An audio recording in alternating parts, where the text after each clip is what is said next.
کہ نماز میں زینت ہونی چاہیے. اور اس طرح کی باب آ رہی ہے، باب آ رہا ہے، حدیث آ رہی ہے جس میں یہ ہے کہ آپ صلی اللہ علیہ وسلم قمیص پہنتے تھے، آپ سروال پہنتے تھے، آپ جبہ پہنتے تھے، جبہ شامیہ پہنتے تھے. اسی لیے میں کہا کرتا ہوں میرے بھائیوں، اور یہ صحیح علماء کرام، معتمد علماء کرام کا قول ہے کہ لباس کے معاملے میں آپ یہ نہیں کہہ سکتے یہ سنت ہے، یہ سنت نہیں ہے.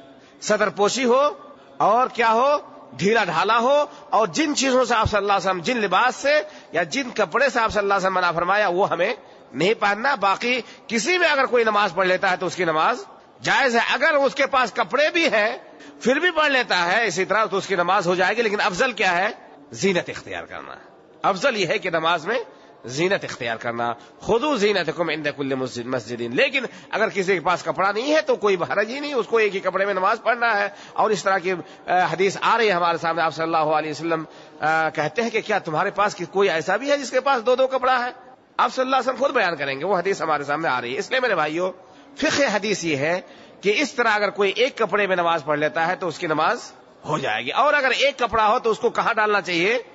پورا سر اور پیر پورا لپیٹ نہیں لینا چاہیے، بلکہ کندھے پہ اس کو رکھے اور مخالفت کرے. مخالفت آپ کو تھوڑا اور بتا دیتا ہوں. جیسے یہ اس طرح آپ کپڑا ڈالے ہوئے ہیں، پہنے ہوئے ہیں، یہ ادھر کا جو چاہیے کنارہ ہے اس کو آپ یہاں پہ ڈال لیں اور اس کنارے کو یہاں پہ ڈال لیں. اس کا مقصد یہ ہے کہ صدر پوشی زیادہ ہو اور کیا ہو، کپڑا بار بار نہ گرے.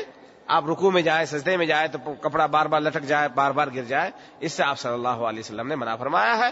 اور منع نہیں، آپ صلی اللہ علیہ وسلم نے اس کو سامنے رکھ کر کے، اس حکمت کو سامنے رکھ کر کے آپ اپنے چادر کے دونوں کنارے کو دونوں کندھے پہ آپ صلی اللہ علیہ وسلم ڈال لیتے تھے.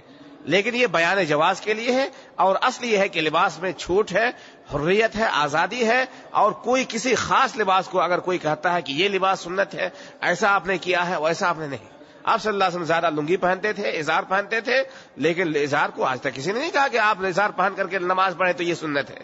لباس کے معاملے میں میرے بھائیوں صدر پوشی ہونی چاہیے، ڈھیلا ڈھالا ہونا چاہیے. آپ کو پیشاب پاخانہ پریشانی نہیں ہونی چاہیے، نماز پڑھنے میں آپ کو پریشانی نہیں ہونی چاہیے، یا کچھ ایسے کلر یا کیا کہتے ہیں کفار کا جو دینی شعار ہے وہ نہیں ہونا چاہیے. کفار کا جو دینی شعار ہے، یہ نہیں کہ ایک کافر اس طرح کا کپڑا پہنتا تو میں نہیں پہنوں گا. بھائی وہ کھانا کھاتے چاول، آپ چھوڑ دیں گے چاول؟ وہ گوشت کھائیں گے، آپ گوشت چھوڑ دیں گے؟ نہیں. اس کا جو دینی شعار ہے وہ شعار ہمیں نہیں اپنانا ہے. جہاں پہ آپ صلی اللہ علیہ وسلم نے فرمایا کہ اس کے کافروں کی تشبہ یا مشابہت اختیار نہ کرو، اس کے دینی اعتبار سے جس چیز کو اپنا وہ دین سمجھتے ہیں، جس کو وہ اپنی شریعت سمجھ کر کے اس کو ثواب کی نیت سے کرتے ہیں، وہ ہمیں نہیں کرنا ہے.